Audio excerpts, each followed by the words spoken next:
हाय दोस्तों, मैं हूं अमित और आपका स्वागत है हमारे चैनल एडोरेशन टेक्निकल क्लास में। दोस्तों, मैं लेकर आ चुका हूं आपके लिए एक नया वीडियो। जैसा कि जो लड़के तैयारी कर रहे हैं पॉलिटेक्निक सेकंड ईयर के, ठीक है, इनका जो सब्जेक्ट है टीडीपी ऑब्जेक्टिव टाइप क्वेश्चन का पेपर होने वाला है। पहले थर्ड ईयर की जो स्कीम है फाइनल ईयर के बच्चों की वो आ चुकी है, इसके बाद उन लोग का पेपर होगा। तो टीडीपी के कुछ ऑब्जेक्टिव टाइप क्वेश्चन है इंपॉर्टेंट। चलिए हम शुरू करते हैं वीडियो को। जैसा कि दोस्तों हमारा पहला क्वेश्चन है, अतिरिक्त उच्च वोल्टेज के अंतर्गत वोल्टेज आते हैं। दोस्तों, अतिरिक्त उच्च वोल्टेज का मतलब हाई टेंशन वोल्टेज पूछ रहा है, हाई एक्स्ट्रा जो वोल्टेज है, ठीक है, वो हमारा जैसे हम 11 के भी 33 से 66 हमारा क्या आता है, मिडिल वोल्टेज आता है। उसके बाद दोस्तों जब हम हाई में जाएंगे तो इसको उसके बाद 66 से 132 हमारा हाई होगा। उसके बाद एक्स्ट्रा जब हाई जाएंगे तो 132 से वो एबव चला जाएगा। तो दोस्तों 132 के भी ऑप्शन में है, 11 के भी है, 1 के भी है, 330 के भी है। तो दोस्तों 132 से ज़्यादा जो है ऑप्शन में वो 330 है, इसलिए इसमें ऑप्शन नंबर कौन सा सही होगा, ऑप्शन नंबर डी। उसके बाद दोस्तों हमारा दूसरा क्वेश्चन है, एसी ट्रांसमिशन प्रणाली पर डीसी ट्रांसमिशन प्रणाली का फायदा क्या है। तो दोस्तों पहला इसमें जो ऑप्शन है वो है डीसी प्रणाली किफ़ायती लंबी दूरी के लिए। डीसी प्रणाली में कोई त्वचा प्रभाव नहीं होता। कोरोना सीमा एसी सर्किट की तुलना में ज़्यादा है। उपरोक्त सभी। तो दोस्तों अगर हमें कहीं भी भेजना है, यदि हमें ज़्यादा दूरी तक भेजना है दोस्तों, अगर हमें 800 किलोमीटर यदि हम पावर भेजनी है, ठीक है दोस्तों, तो हम एसी नहीं चूज करेंगे, उसके लिए हम डीसी को चूज करेंगे। यदि हमें 800 किलोमीटर तक भेजना है तभी हम एसी भेजेंगे। क्यों दोस्तों? क्योंकि एसी को भेजना बहुत ज़्यादा इकोनॉमिकल हो जाता है, कॉस्ट कमान बहुत ज़्यादा पैसा उसमें खर्चा होता है, इसलिए जो सो हम कहीं एसी नहीं भेजते हैं। हमें ज़्यादा दूरी तक भेजना रहता है तो हम क्या भेजते हैं, डीसी भेजते हैं। दोस्तों डीसी को भेज देते हैं, उसके बाद वहाँ कन्वर्टर लगा के डीसी टू एसी कर लेते हैं, और उसके बाद एसी को जहाँ भी हमें ट्रांसमिट करना होता है या जहाँ डिस्ट्रीब्यूशन करना है या हमें जहाँ भी लोड तक पहुँचाना है वहाँ पर क्या कर देते हैं, पहुँचा देते हैं। लेकिन भेजेंगे ज़्यादा, 800 से ज़्यादा अगर भेजना रहेगा तो क्या भेजेंगे दोस्तों, हमेशा डीसी चूज करेंगे। तो दोस्तों इसमें सभी ऑप्शन सही हैं। डीसी प्रणाली किफ़ायती होती है लंबी दूरी के लिए। डीसी प्रणाली में कोई त्वचा प्रभाव नहीं होता। त्वचा प्रभाव दोस्तों इसलिए नहीं होता क्योंकि इसकी जो फ्रीक्वेंसी होती है डीसी की वो 0 होती है, और त्वचा प्रभाव यानी जो स्किन इफेक्ट होता है वो त्वचा पर यानी कि हमारी फ्रीक्वेंसी पर डिपेंड करता है, एरिया पर डिपेंड करता है, ठीक है। इसलिए इसमें फ्रीक्वेंसी 0 होती है, इसीलिए जो त्वचा प्रभाव होता है इसमें होता ही नहीं। कोरोना सीमा एसी सर्किट की तुलना में ज़्यादा है। जो कोरोना सीमा होती है वो भी एसी सर्किट की तुलना में जो हमारी होती है वो क्या होती है, ज़्यादा होती है। तो इसमें दोस्तों सभी ऑप्शन सही है, इसलिए इसमें क्या होगा, उपरोक्त सभी। दोस्तों कोरोना अगर हम छोटा सा बता देते हैं, कोरोना दोस्तों वही होता है, ठीक है, जो आप बरसात के दिनों में देखे होंगे, ठीक है, जो हमारे पराबैंगनी किरणों की तरह, ठीक है, कुछ रंगील उसमें प्रकाश दिखाई पड़ता है दोस्तों, वही हम कोरोना प्रभाव कहते हैं। कोरोना प्रभाव दोस्तों जब हम बहुत हाई टेंशन का वोल्टेज भेजते हैं तो उसके इर्द गिर्द यानी उसके पास वायर यानी कंडक्टर के जो पास में हमारी जो एयर होती है, एयर का हमारा जो हो जाता है आयनीकरण हो जाता है, एयर का ब्रेकडाउन हो जाता है, और ब्रेकडाउन होते ही हमें क्या उसमें से जो प्रकाश निकलता है रंगीन तरह से, उसे हम कोरोना इफेक्ट कहते हैं। दोस्तों कोरोना इफेक्ट जो होता है वो एक तरह से लाभकारी भी है, ठीक है, और इससे बहुत ज़्यादा हानि भी है।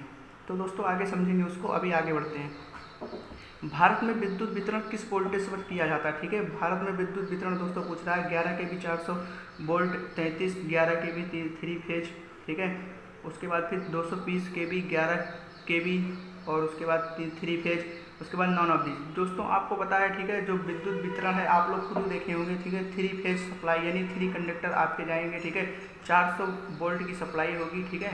तो इसमें दोस्तों 3 फेज इसलिए भेजते हैं, ठीक है, तो इसकी थोड़ी लंबी चौड़ी कहानी है, ठीक है, लेकिन अभी तक आप लोग अपनी आंखों से देखे हैं, ठीक है। वितरण जहाँ पे करेंगे, ठीक है, वो हमारा यानी कि जहाँ आपका सब स्टेशन होगा वहाँ से 3 फेज की सप्लाई लेकर आते हैं, और उसके बाद आपके मोहल्ले या गाँव में एक ट्रांसफार्मर लगा होगा, ठीक है, उसमें ऐसे ऐसे 3 आप देखे होंगे इंसुलेटर जो लगे होते हैं, ठीक है, वहाँ पे ऐसे 3 वायर ले आके जोड़ते हैं, और इधर आप देखे होंगे जो इधर से यानी कि आउटपुट के रूप में आपको 4 वायर मिलेगा, जो एक तो रहेगा 3 1 फेज 2 फेज 3 फेज की सप्लाई, और एक जो आपका रहता है वो क्या रहता है, न्यूट्रल। क्यों? क्योंकि दोस्तों आपके घर में, ठीक है, आपको घर में बहुत सारे इक्विपमेंट हैं वो आपके एक फेज पर चलते हैं, ठीक है, तो उनको एक फेज और एक न्यूट्रल की आवश्यकता होती है, इसलिए इस ट्रांसफार्मर में एक न्यूट्रल भी निकला रहता है, और यहीं पर ट्रांसफार्मर के नीचे उसको क्या कर दिए रहते हैं, अर्थ किए कर दिए रहते हैं। इसी प्रकार दोस्तों क्वेश्चन नंबर 4 समझते हैं, विद्युत शक्ति तंत्र में आवृत्ति में परिवर्तन कितना मान्य है, ठीक है। यदि इलेक्ट्रिसिटी में, ठीक है, आवृत्ति वेरिएशन जो होता है, ठीक है, ±3% होता है, 1% ±5 5% प्लस माइनस 10%। तो दोस्तों जो हमारा इसका ऑप्शन होगा प्लस माइनस 3% होगा। दोस्तों जो हमारी फ्रीक्वेंसी होती है AC की आपको पता है वो 50 हर्ट्ज होती है, ठीक है। तो दोस्तों 50 हर्ट्ज होती है तो ये 53 भी हो सकती है और 47 भी हो सकती है। दोस्तों अगर इसके कारण आपके घर में कोई भी उपकरण आपका यदि खराब होता है तो आप ना तो SSO और ना तो JEE के ऊपर कंप्लेन कर सकते हैं। क्यों? क्योंकि इंडियन इलेक्ट्रिक रूल के तहत ये प्लस माइनस इसका 3% वेरिएशन है। दोस्तों आगे बढ़ते हैं। क्वेश्चन नंबर 5, निम्नलिखित में से कौन सी भारत में एक मानक प्रेषक बोल्टता है? 33 kV, 99 kV, 66 kV, 220 को भी। दोस्तों 220 का भी नाम सुने होंगे और उसके बाद 66 का भी सुने होंगे, 33 का भी सुने होंगे, ठीक है। लेकिन 99 kV का कहीं नाम सुने होंगे। तो इसमें क्वेश्चन पूछ रहा बोल्टता नहीं है, ठीक है। तो वो कौन सी है? 99 kV नहीं है। इसके बाद दोस्तों आगे बढ़ते हैं। लंबी दूरी की लाइनों हेतु बोल्टता का मापन होता है, ठीक है। लंबी दूरी को यदि हमें बोल्टता नापना है लंबी दूरी की तो कैसे नापेंगे? बोल्टता में तो दोस्तों 220 वोल्ट की घर में आती है आपकी, तो ये लंबी दूरी नहीं हो सकती। Millivolt, kilovolt, microvolt. Microvolt छोटी, ठीक है, इसका कोई मतलब ही नहीं है। यहाँ पे मिली वोल्ट छोटा होता है, ठीक है, किलो वोल्ट से। तो इसलिए आप सुने होंगे 66 kV, 132 kV, ठीक है। तो आप खुद ही नाम इसका सुने होंगे और नापते भी हैं किसमें? kV में, तो इसलिए किलो वोल्ट में। इसमें ऑप्शन नंबर कौन सा सही होगा? Option number C. इसके बाद दोस्तों क्वेश्चन नंबर 7, संचरण लाइनों में प्रभावकारी प्रतिरोध कैसे बढ़ता है? ठीक है। तो इसमें पहला है समीप प्रभाव और त्वचीय प्रभाव, कोरोना प्रभाव और समीप प्रभाव, कोरोना प्रभाव और त्वचीय प्रभाव, केवल समीप प्रभाव। तो इसमें जो ऑप्शन नंबर सही होगा दोस्तों वो कौन सा होगा? समीप प्रभाव और त्वचीय प्रभाव। दोस्तों स्किन इफेक्ट, ठीक है दोस्तों, स्किन इफेक्ट ये बहुत बड़ा इफेक्ट होता है, ठीक है। इसका पूरा एक टॉपिक है, समझाएंगे तो पूरे आधे घंटे लग जाएंगे, ठीक है। दोस्तों स्किन प्रभाव की वजह से हमारा जो यानी जो हमारी करंट होती है, ठीक है, इसका बहुत हमारे करंट का बहुत हानि होता है, ठीक है। इसी प्रकार दोस्तों हमारा जैसे राजस्थान का एरिया हो गया, ठीक है, वहाँ पर गर्मी इतना ज़्यादा होती है कि दोस्तों जैसे हमारा ये कंडक्टर हो गया, तो कंडक्टर के ऊपर ऐसे कंडक्टर को एक पाइप में, यानी इस पाइप में ऐसे ऐसे हमारा जो वाटर रहेगा वो दौड़ेगा ऐसे ऐसे, और ये कंडक्टर, इसमें हमारी सप्लाई फ्लो होगी, इस कंडक्टर में हमारी करंट क्या होगी? फ्लो होगी। इसमें पानी इसलिए दोस्तों ऐसे ऐसे कर देते हैं क्योंकि दोस्तों पता है यदि आपको ऐसे आपका गोल गोल ऐसे जो आपका कंडक्टर है, एक तार आपको पता है बेलनाकार होता है, तो यदि हम इसमें दोस्तों करंट सप्लाई कर रहे हैं तो करंट जो होती है वो हमारी इसके सतह पर ज़्यादा 80% होती है करंट जो है वो सतह पर ही क्या होती है? रन करती है। तो सतह पर रन करने के लिए इसलिए यहाँ की सतह जो है काफ़ी ज़्यादा हीट हो जाती है और इसके कारण हमारे काफ़ी लॉसेस, यानी कि हमारी पावर की काफ़ी लॉसेस होने लगते हैं। इसीलिए यहाँ पे उधर राजस्थान के एरिया में यहाँ पे क्या है? जल के द्वारा, जल की पाइप में कंडक्टर को गुजारते हैं ताकि जो हीट उत्पन्न हो रही है वो क्या हो सके? ठंडी हो सके, और इसीलिए हमारे जो पावर लॉस हो रहे हैं वो क्या हो सके? कम हो सके। तो दोस्तों जो स्किन प्रभाव है, ठीक है, यानी त्वचीय प्रभाव है, बहुत ज़्यादा हानिकारक है, ठीक है। इसको आगे किसी वीडियो में बहुत अच्छी तरह समझेंगे। फिलहाल यहाँ के लिए इतना ही दोस्तों। तो इसमें ऑप्शन नंबर कौन सा सही होगा? ए। यदि संचरण लाइन 310 किलोमीटर है तो लाइन माना जाएगा। दोस्तों संचरण लाइन 310 किलोमीटर, दोस्तों जो आपकी लघु होती है वो 50 किलोमीटर तक संचरण लाइन होती है, ठीक है, और उसके बाद 50 से 120 मध्य होती है, 150 के ऊपर जाएंगे दोस्तों क्या होती है? लघु होती है। तो 310 चूँकि 150 के ऊपर है इसलिए इसको किसके अंतर्गत रखा जाएगा? दीर्घ के अंतर्गत रखा जाएगा। इसी प्रकार दोस्तों क्वेश्चन नंबर 9, संचरण लाइन जो कि मुख्य संचरण लाइन से किसी भी सिरे से पोषित है कहलाती है। दोस्तों इस क्वेश्चन का मतलब यह है कि यदि आपकी संचरण यानी ट्रांसमिशन लाइन कहीं पर गई है, ठीक है, और उस 3 फेज की, और यदि उससे हम सप्लाई यानी यहीं से अगर हमारी जो है सप्लाई यदि हम कहीं से कनेक्ट कर रहे हैं, ठीक है, 3 फेज की कहीं और लेकर जा रहे हैं मेन वाली से, तो उसको क्या कहेंगे दोस्तों? ठीक है, तो आपको हम बता दें, ठीक है, जो है प्राइमरी ट्रांसमिशन लाइन होता है, ठीक है, उसके बाद सेकेंडरी ट्रांसमिशन लाइन होता है, ठीक है, प्राइमरी डिस्ट्रीब्यूशन लाइन होता है, उसके बाद सेकेंडरी डिस्ट्रीब्यूशन लाइन होता है। तो प्राइमरी ट्रांसमिशन लाइन से जो हम लेते हैं उसे फिर क्या होता है? सेकेंडरी ट्रांसमिशन लाइन होता है। प्राइमरी सेकेंडरी लाइन से यदि हम लेते हैं, ठीक है, तो उसको उसके बाद अगर उससे कोई सप्लाई लेते हैं प्राइमरी जो है यानी प्राइमरी ट्रांसमिशन लाइन से, ठीक है, तो उससे अगर हम सप्लाई लेते हैं तो उसे हम कहते हैं सेकेंडरी ट्रांसमिशन लाइन। तो इसमें हिंदी में लिखा गया है द्वितीय संचरण, तो इसमें ऑप्शन कौन सा सही होगा? Option number B. इसके बाद दोस्तों आगे बढ़ते हैं। लंबी दूरी के विद्युत पारेषण हेतु उच्च वोल्टता का उपयोग किसके लिए किया जाता है? पारेषण क्षय में कमी, पारेषण के समय में कमी, निकाय स्थापित में वृद्धि, कोई नहीं। दोस्तों जैसा कि हम आप लोग को बता दें, ठीक है, लंबी दूरी के विद्युत पारेषण हेतु उच्च वोल्टता का उपयोग इसलिए किया जाता है दोस्तों क्योंकि पारेषण क्षय में कमी को करने के लिए। दोस्तों क्योंकि आपको हम बता दें, ठीक है, छोटा सा एग्जाम्पल, जे बराबर आप लोग पढ़े होंगे धारा घनत्व का फार्मूला होता है, जे बराबर आई एफ आने। यदि धारा घनत्व को हम कांस्टेंट माने तो दोस्तों जे ई डाले पर 2a।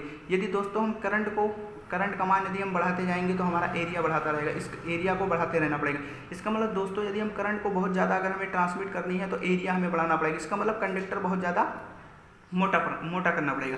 तो दोस्तों कंडक्टर मोटा करने के लिए हमारा जो कॉस्ट होगा, पैसा होगा, जो कि ये बढ़ जाएगा और ये हमारे इंजीनियरिंग के क्या है विरुद्ध है। इसके मतलब आज आप अच्छे इंजीनियर नहीं हैं। इसीलिए दोस्तों हम जब भी भेजेंगे वो हमेशा हम क्या भेजेंगे, हाई वोल्टेज भेजेंगे, लेकिन करंट को क्या भेजेंगे, कम भेजेंगे। क्यों? क्योंकि ताकि जो हम कंडक्टर लगा रहे हैं वो हम क्या लगा रहे हैं, उसका एरिया कम हो, यानी हमारा कंडक्टर कम लगे, ठीक है, और हमारा पैसा क्या हो, बचे, कॉस्ट कम हो। इसीलिए दोस्तों इसमें पारेषण क्षय की कमी, ठीक है, इसीलिए दोस्तों इसमें पारेषण क्षय की कमी के लिए हम क्या भेजते हैं, हाई वोल्टेज भेजते हैं। क्योंकि दोस्तों पता है यदि आप आई भेजेंगे तो ठीक है, आई स्क्वायर 8 से यानी हीट ज़्यादा उत्पन्न होगी, स्किन प्रभाव होगा, ठीक है, बहुत सारे प्रॉब्लम उत्पन्न होगी। इसीलिए हम करंट नहीं भेज सकते, हाई भेजेंगे, क्या वोल्टेज भेजेंगे। इसलिए इसमें ऑप्शन नंबर कौन सा सही होगा दोस्तों, ऑप्शन नंबर ए। आगे बढ़ते हैं दोस्तों। मध्यम संचरण लाइन की लंबाई होती है, मध्यम संचरण लाइन की लंबाई अभी दोस्तों पिछले बता चुके हैं, ठीक है। मध्यम की यानी 50 की लघु मतलब छोटी लघु होती है, ठीक है। और उसके बाद फिर ये क्या बोलते हैं, मध्य वाली जो होती है हमारी वो क्या होती है, 50 से 150 होती है, ठीक है। और अगर दीर्घ की बात करें तो 150 से एबव। तो इसमें हमारे दोस्तों पूछ रहा है कि मध्यम की पूछ रहा है, तो इसमें दोस्तों ऑप्शन नंबर कौन सा सही होगा हमारा, बी। द्वितीय संचरण लाइन में प्रयुक्त वोल्टता होती है, ठीक है। द्वितीय संचरण लाइन यानी सेकेंडरी पूछ रहा है ट्रांसमिशन में कि हमारी जो वोल्टता होती है, प्रयुक्त वोल्टता वो कितनी होती है दोस्तों। तो आपको बता दें, ठीक है, आप यानी कि 11 से आप पढ़े होंगे, 11 kV से 33 kV, ठीक है, लघु वाली। उसके बाद मिडिल वाली आप यानी सेकेंडरी वाली आप पढ़े होंगे, ठीक है, वो कितनी होती है, 33 से 66। उसके बाद 66 से 132। तो इसमें दोस्तों 33 से 66, तो इसलिए इसमें 33 ही ऑप्शन में है, इसलिए ऑप्शन नंबर हमारा कौन सा सही होगा, ऑप्शन नंबर डी। उसके बाद दोस्तों आगे बढ़ते हैं। ओवरहेड लाइन में सामान्यतः किसका प्रयोग होता है, ठीक है, ओवरहेड लाइन में, ठीक है। ओवरहेड लाइन में कॉपर चालक, एल्युमिनियम चालक, ACSR चालक। दोस्तों हमारा कौन सा सही होगा, ACSR चालक, ठीक है, आप लोग इसको पढ़े होंगे, ठीक है। ऋणात्मक वोल्टेज विनिमयन दर्शाता है कि भार केवल धारितीय है, केवल प्रेरण की। देखिए दोस्तों ऋणात्मक वोल्टेज विनिमयन का मतलब है, इसमें वोल्टेज रेगुलेशन का बात कर रहा है, इंग्लिश में इसको वोल्टेज रेगुलेशन कहते हैं। इसका मतलब दोस्तों हमने जो वोल्टेज दिया है, कहाँ, लोड को, इसका मतलब हमने जो वोल्टेज लोड को दिया है वो पूरा का पूरा वोल्टेज जो हमने दिया है, ठीक है, इनपुट में जितना दिया है वो आउटपुट में टोटल वोल्टेज पहुंच रहा है। इसका मतलब हमारा वोल्टेज कहीं कम हो ही नहीं रहा, वोल्टेज का लॉस ही नहीं हो रहा। इसलिए तभी तो हमारा वोल्टेज ऋणात्मक क्या है, वोल्टेज विनिमय हमारा क्या है, ऋणात्मक है। वोल्टेज विनिमय ऋणात्मक होने का मतलब वोल्टेज इनपुट में हमने जितना वोल्टेज दिया है आउटपुट में हमारा उतना वोल्टेज पहुँच रहा है। तो इसका मतलब दोस्तों आप लोग पढ़े होंगे ट्रांसमिशन लाइन में कहीं कहीं पावर बैंक लगा देते हैं, सॉरी कहीं कहीं कैपेसिटर बैंक लगा देते हैं। कैपेसिटर बैंक लगाने का मतलब यही है दोस्तों कि हम उसको पावर फैक्टर को क्या करते हैं, सुधारते हैं, ठीक है। तो इसीलिए दोस्तों इसमें इसका मतलब लोड जो हमारा है वो क्या है, केवल धारितीय है, तभी हमारा जो है पावर फैक्टर बहुत अच्छा है और वोल्टेज विनिमय हमारा क्या है, ऋणात्मक है। तो इसलिए दोस्तों इसमें ऑप्शन नंबर हमारा कौन सा सही होगा, 14, सॉरी ए सही होगा। तो इस प्रकार हमारे 14 जो है ऑब्जेक्टिव टाइप क्वेश्चन हमारे क्या होते हुए खत्म होते हुए दोस्तों आप लोग के लिए टीडीपी का आपका ये खत्म होता हुआ। इसी प्रकार टीडीपी के अगले पार्ट में और बहुत सारे क्वेश्चन अच्छे लेकर आएंगे और उसमें भी बहुत सारी बातें होंगी। तो दोस्तों यदि आपको लगता है कि इस वीडियो से आपने 10% 20% ही सीखा तो इस वीडियो को सबसे पहले लाइक करिए और चैनल को सब्सक्राइब करना बिल्कुल न भूलिए। बेल आइकन दबा के ऑल नोटिफिकेशन ऑन करिए ताकि जैसे ही अगला वीडियो हम लेकर आएँ वो सबसे पहले आप तक सबसे पहले पहुँचे। तो दोस्तों ठीक है, मिलते हैं अपने अगले वीडियो के लिए, तब तक के लिए बाय बाय, जय हिंद।